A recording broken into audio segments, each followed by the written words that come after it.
بسم اللہ الرحمن الرحیم نحمده ونصلی ونسلم علی حبیبہ الکریم الامین العزیز الرؤوف اما بعد فاعوذ باللہ من الشیطان الرجیم بسم اللہ الرحمن الرحیم کلا بل تکذبون بالدین صدق اللہ العظیم الصلاۃ والسلام علیک یا حبیبی یا سیدی یا رسول اللہ۔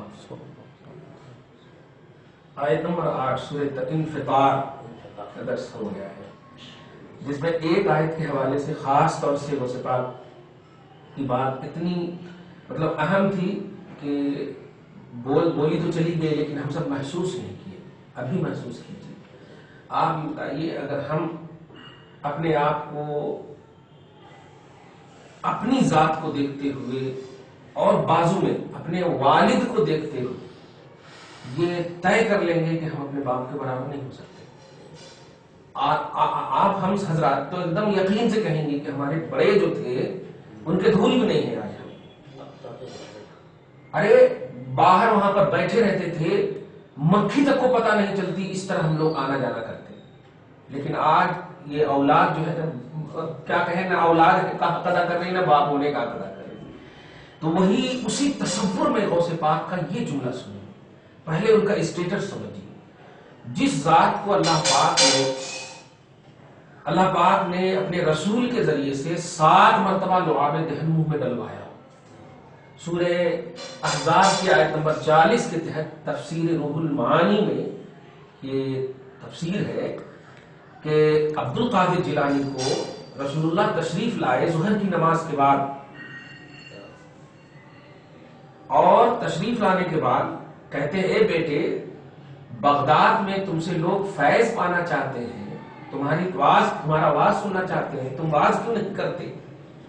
تو عبد القادر کہتے ہیں، میں عجمی ہوں، عربی نہیں ہوں، اور سامنے والے سب عربی ہیں، میں کیسے بولوں؟ معلوم تو ہے لیکن کیسے بولوں؟ تو آقا نے آپ کو کہا، آگے آؤ اور منہ کھولو، اور 7 مرتبہ آپ نے اپنا لعاب دہن ان کے منہ میں ڈالا۔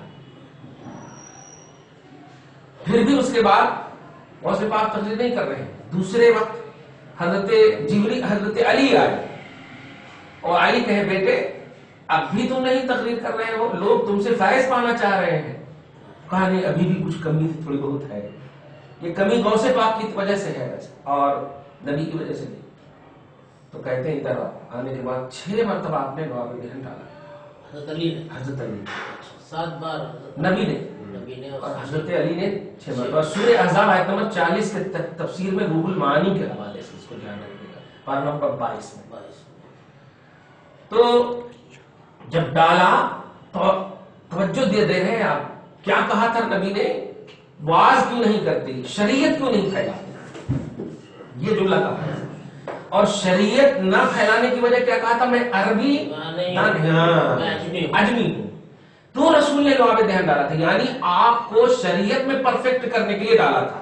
یہ ہے شریعت کا ایکسپلینر بنایا تھا، آپ نہیں کر پا رہے تھے تو آپ کو ایسا کیا تھا۔ نبی مدینۃ العلم ہے اور علی باب العلم۔ جب مدینۃ العلم اور باب العلم کا لعاب دہن غوث میں جاتا ہے تو غوث اعظم تفسیر الجیلانی دیتے ہیں اوپر، یہ بتانا چاہتے تشریف لائیں۔ تو اب جب یہ سنیے گا کہ جن کے اندر نبی کا لعاب دہن ہو اور علی کا لعاب دہن ہو، تو کیا وہ محتاج ہوگا، وہ فقیر ہوگا، وہ کسی کے قدم کا دھول ہوگا؟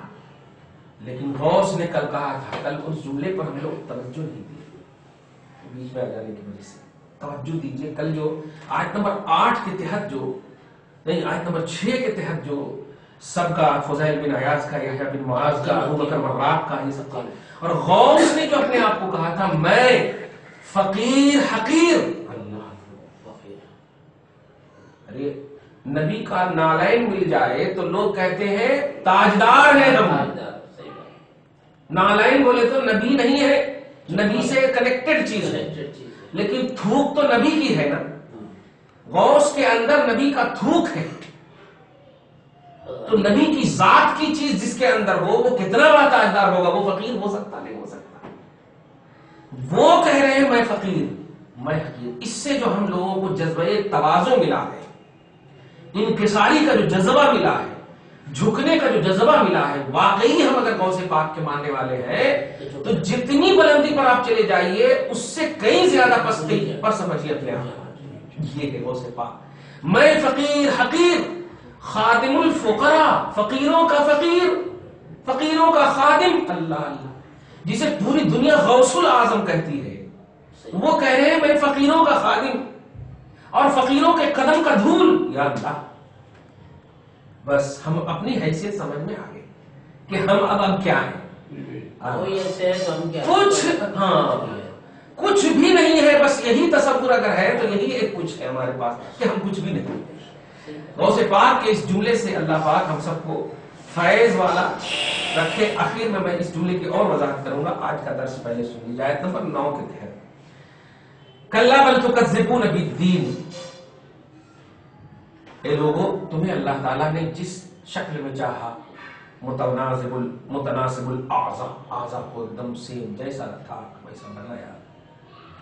اب سنو، اب پھر غفلت کیوں؟ پھر جھوٹے بہانے کیوں لا رہے ہیں کہ ابھی ٹائم نہیں ملا، یہ نہیں ملا، وہ نہیں ملا، جبکہ رب نے تجھے آل ان آل صحیح بنایا تھا، ہر طرح سے صحیح بنایا.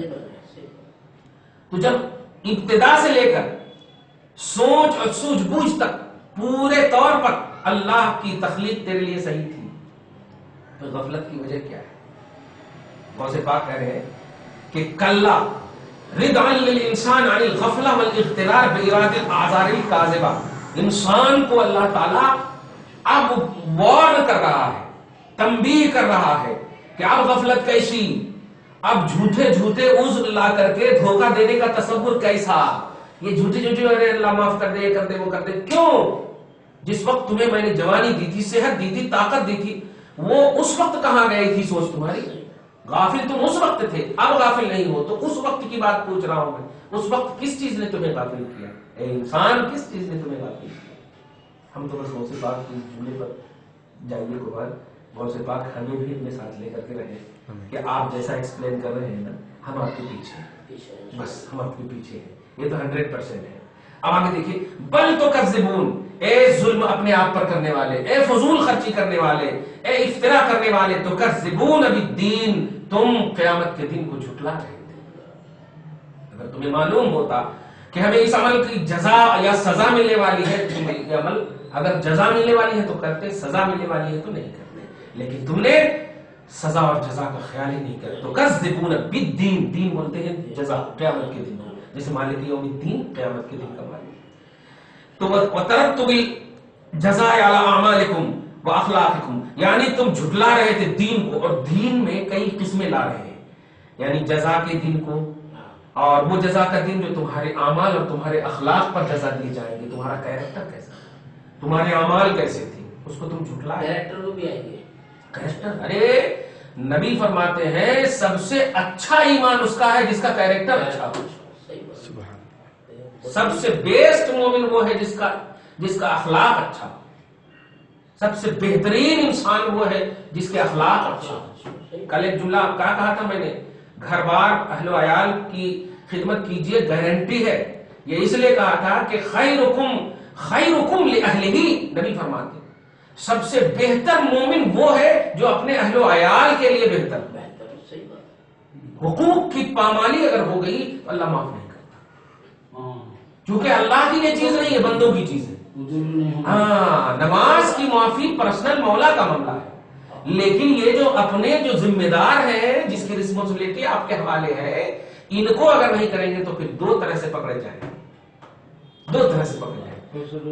ایک تو یہ کہ اللہ نے کہا تھا کہ دیکھ ریکھ کرنا، تو اللہ کو بھی آپ نے چھوڑا، اور ایک ان کو دیکھ ریکھ نہیں کیا، تو ان کا بھی اور رب کا بھی، رب کے بھی نافرمان ہوئے اور یہاں پہ نماز چھوڑے تو صرف رب کا مسئلہ ہے، رب کا مسئلہ ہے، وہاں بندوں کا مسئلہ نہیں ہے. وہاں نہیں پڑھنا بول کے نہیں ہے بھائی، پڑھنا ہے، مگر غفور رحیم ہے، وہ بھی ایک ہے، اگر اسے معاف بھی کر سکتا ہے وہ. تو معاف کرے گا ہی، یہ یقین ہے، کیونکہ ہم نہ پڑھنے کو جائز نہیں سمجھتے، اسی لیے تو نہیں پڑھے ہیں، تب تو شرمندہ ہے. سوال پوچھتے ہیں کبھی کبھی آپ لوگ اتنا جو نہیں پڑھے یہ کرے تو یہ احساس جو ہے یہ ندامت کا احساس ہے، یہ شرمندگی کا احساس ہے، یہ احساس ہی ہمیں بتا رہا ہے کہ مولا جو ہم نے نہیں پڑھا ہے ہمیں پڑھنے کا احساس تھا لیکن ہم چھوڑے ہیں۔ ایسا نہیں کہ ہم نہیں پڑھے تو اکڑے ہوئے تیری بارگاہ میں جو کرنا ہے کر لے، ایسا نہیں بولتے۔ تو یہ احساس ندامت ہی بتا، لیکن اگر آپ کی وجہ سے کوئی حقدار گھر کا انتقال کر گیا یا آنسو گرا دیا تو اس آنسو کو اور اس انتقال کو دونوں کو اللہ محفوظ کر لے گا،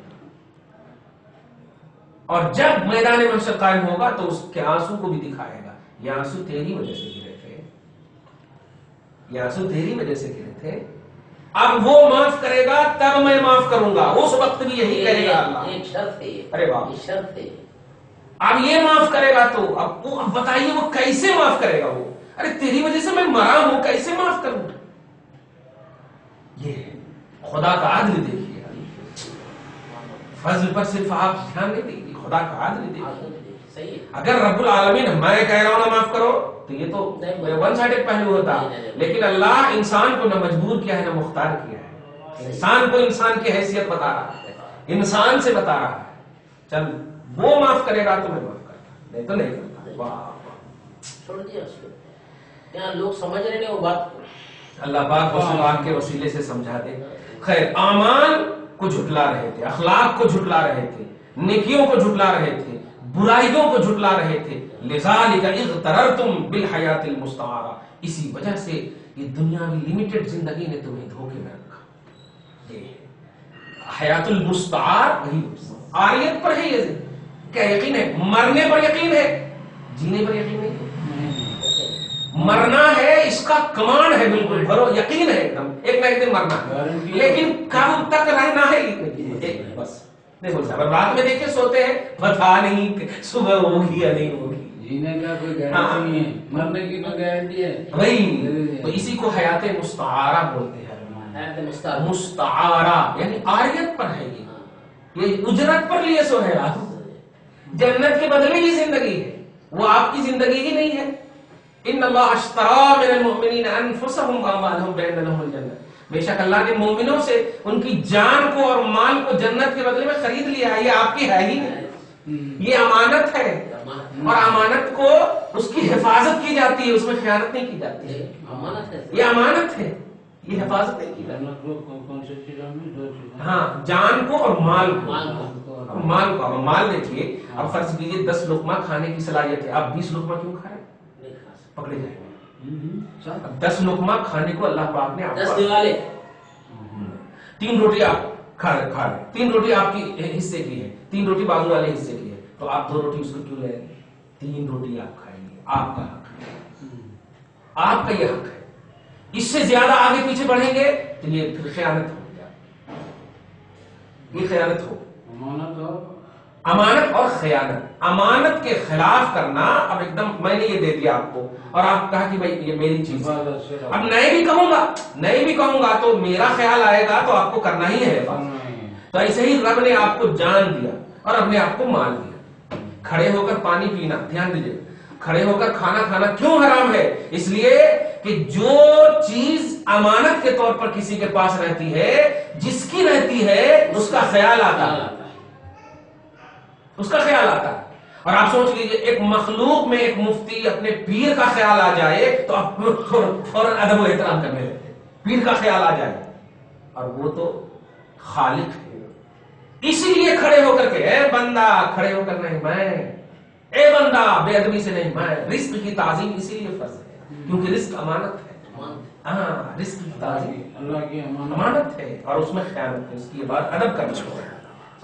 کھانے رب نے ہی دیا ہے اور رب ہی کہہ رہا ہے فائدہ تیرا ہے لیکن حکم میرا ماننا ہے، واہ، جیسا کھانا ہے ویسے، ہاں ہر لقمہ تیرے لیے دعا کرے، واہ ہر لقمہ، اسی لیے میں کبھی کبھی کہا ہوں درس میں بھی کہ دسترخوان اس لیے نہیں بچھایا جاتا کہ اس پر کچرا پھینکا جائے، بلکہ وہ اس لیے بچھایا جاتا کہ اگر گر جائے تو اٹھا کر کھانے کے لیے، دسترخوان کے بچھنے کی اصل وجہ یہ ہے، اسی لیے رسول اللہ فرماتے ہیں کہ اس گھر میں کبھی بھی محتاجگی نہیں آ سکتی جو گرے ہوئے دسترخوان پہ کھانا کو کھا لے، کبھی محتاج بھی نہیں آ سکتی. وہ حدیث حدیث ہے.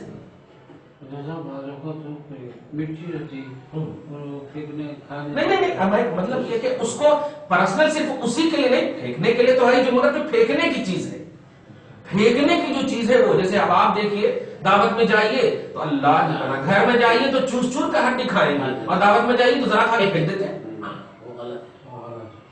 یہ پکڑ، یہ گرفت ہے. اور کھانے کے وقت اگر ایک دو دانے گر جائے آزو بازو تو اس کو اٹھا لینا چاہیے. یہ اپنا ایمانی فائدہ بھی ہے، جسمانی فائدہ بھی، دونوں فائدہ ہے. چلیے آگے دیکھیے اور فرما رہے ہیں وَفَعَلْتُمْ مَا فَعَلْتُمْ مِنَ الْمَفَاسِدِ وَالْمَقَابِحِ، اور تم نے جو کیا ہے فاسد چیزیں اور قبیح چیزیں، بِشِدَّةِ الْإِنْكَارِ وَالْإِصْرَارِ، یعنی اگر تم کو کہا بھی کہ بیٹا ایسا نہیں کرو، ابھی جیسے کبھی کبھی بولتے ہیں نا، ارے یار ابھی جوانی ہے، اب تو نوجوانوں کو ہمیشہ مشورہ دیتے ہیں ابھی جوانی ہے، ابھی باپ ماں کے پیسے ہیں، کھا لے رہے ہو، سمجھ میں آ رہا، باپ ماں کی جب آنکھ بند ہو گئے تو پھر تمہیں کو تو اپنے قدم پہ اٹھنا ہے نا. لیکن نہیں، تو ایک تو آپ نے بڑوں کی بات نہیں مانی، یہ بات بے ادبی ہوئی، اور دوسری بات یہ کہ اپنی نفسانیت پر عمل کیا، دو غلطی. بڑوں کا انکار اور ایک نفسانیت پر عمل، یہ دو غلطی. اور یہ دونوں تمہیں دھوکہ دے رہی ہے، بڑوں کو نہیں دے رہی ہے. صحیح، بڑے اچھا بول رہے ہیں، اچھا کر کے جا رہے ہیں.